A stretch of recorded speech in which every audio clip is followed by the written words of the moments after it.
Hey there, friends. Welcome back to Daily Kingdom Growth, where we are journeying through the Bible one day at a time to grow in our faith and bring God's kingdom into our daily lives. I'm your host, Mitchell Beecher, and I have to ask you a question. Have you ever been so scared of failure that you didn't even try? Or maybe you hesitated because the odds felt stacked up against you? You nodded just right now. Yes, don't worry, because you are in great company. That's exactly where we find the Israelites today in Numbers 14 through 16. But before we dive in, let me catch you up in case you missed the last episode. Last time, we followed the Israelites as they grumbled over manna and begged for meat. Then we saw Miriam and Aaron question Moses' leadership, which didn't go so well for them, if you recall. And finally, 12 spies scouted the promised land. They brought back incredible stories of the land's abundance, but 10 spies focused on the giants instead of God's promises, and fear swept through camp. So today, we're going to pick up right where that story left off. And a spoiler alert, the fear fest isn't over. In fact, it's about to get a whole lot worse. Let's see what happens when fear overtakes faith. Are you ready? So let's dive in. Numbers 14 begins with the Israelites in full meltdown mode. After hearing the spies' report, they cry out, "If only we had died in Egypt." I mean, they even plot to choose a new leader and head back to Egypt. Can you imagine? They're on the brink of inheriting God's promise. And instead of moving forward in faith, they're ready to turn back to slavery. It's like standing at the edge of a buffet and deciding to eat your lunch out of the garbage instead. So Moses, Aaron, Joshua, and Caleb tried to intervene. Caleb and Joshua pleaded with the people, because remember, Caleb and Joshua were the only two spies who said, "Let's go." So they pleaded with the people, and they say, "The land we passed through is exceedingly good. If the Lord is pleased with us, he will lead us into that land. Do not rebel against the Lord."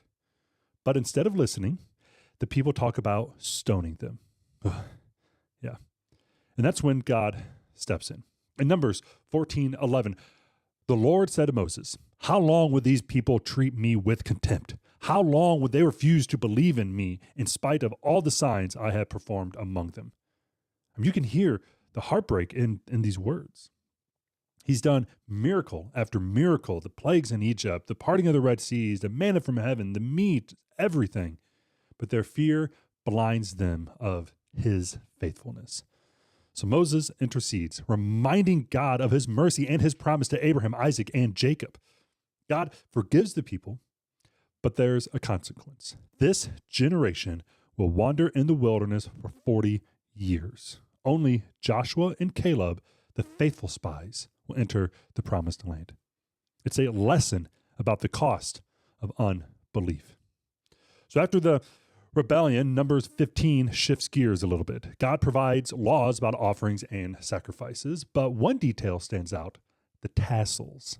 In Numbers 15:39, God says, "You will have these tassels to look at, and so you will remember all the commands of the Lord, that you may obey them and not prostitute yourselves by chasing after the lusts of your own hearts and eyes." A physical reminder to obey God. Pretty clever, right? It's like the old phrase, you tie a string around your finger so you don't forget something important. Maybe we need our own tassels today. What would that look like for you? Like, honestly, what would a tassel look like for you? Maybe it's you write a verse on a note card and you put it on the mirror, a cross on your keychain, something to keep you centered on God's word. Now, let's talk about Korah's rebellion. Korah, along with Dathan, Abiram, and 250 leaders, challenges Moses and Aaron, accusing them of taking too much authority. So in Numbers 16:3, it says, "You have gone too far. The whole community is holy, every one of them, and the Lord is with them. Why then do you set yourselves above the Lord's assembly?" Well, here's the irony. Korah's complaint isn't about justice. It's about envy. God had already chosen Moses and Aaron to lead. So by challenging them, Korah was actually challenging God. And Moses responds with humility like a good leader does. And he asks God to reveal the truth. So the next day, God does exactly that. The ground opens up and swallows Korah, Dathan, and Abiram, along with their households. Fire consumes the 250 men who followed them. It's a reminder that rebellion against God's authority has serious consequences. But there's also a parallel to Jesus here. Just as Moses interceded for the Israelites, Jesus intercedes for us. When we sin, he steps in and pleads on our behalf, offering grace and redemption. So, what can we take away from Numbers 14, 15, and 16? Well, first, fear and unbelief can rob us of God's blessings. Second, we need reminders to stay faithful, whether it's tassels, scriptures on note cards on the mirror, or time in prayer. And third, God calls us to respect his authority and trust his plans. And here's my challenge for you today. Identify one area in your life where fear is holding you back. Pray about it and take one step of faith today. Remember, God is faithful. He'll lead you through. Hey, if today's message spoke to you, please like this video and share it with a friend and subscribe to our channel for more daily teachings as we go cover to cover of the Bible.